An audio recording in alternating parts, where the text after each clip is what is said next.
Have you been to the zoo and read all about the animals that are endangered and animals that have become extinct and all of that? It's really sad. And the San Diego Zoo, I'm here just on the cable car right now, doing an amazing job of helping to repopulate and protect animals. And walking around looking at the all of the animals that are endangered, it kind of reminds me of traders who are not able to adapt to the changing market conditions. One of the big challenges that we face as traders is that market conditions change all of the time. And one of the biggest mistakes that you can make is using an approach which is only suited to a very particular set of market conditions. If you do that, your profits are endangered. Your survival as a trader, you're endangered as a species, because in order to survive, you need to be able to make money across a wide range of different market conditions.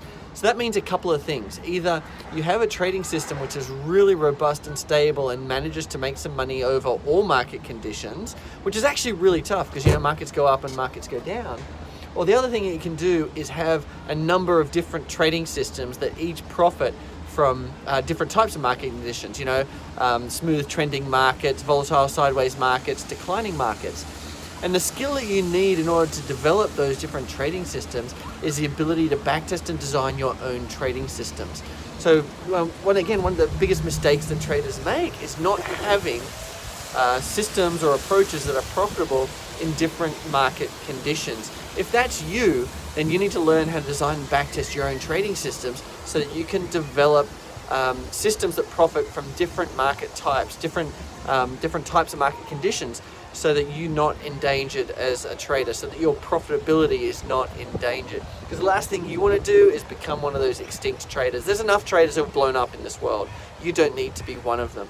And the solution is simply to develop trading systems that profit from different market conditions. Now, if you need help to develop trading systems, then you need to get into the Trader Success System. Comment below and let me know how you're going with your trading. If you need help to develop your own trading systems or learn how to build trading systems for different types of market conditions, comment below, comment trading systems, and I'll help you out. So again, the biggest mistake traders are making that I see is they're not using trading systems, or they have a trading system or approach which is too precisely tuned to one set of market conditions. So my name's Adrian Reed, this is Enlightened Stock Trading, and I'm going to go finish enjoying the San Diego Zoo. We get off the cable car in just a minute and I'll finish showing the kids around. So I'll see you in the next video. Bye for now.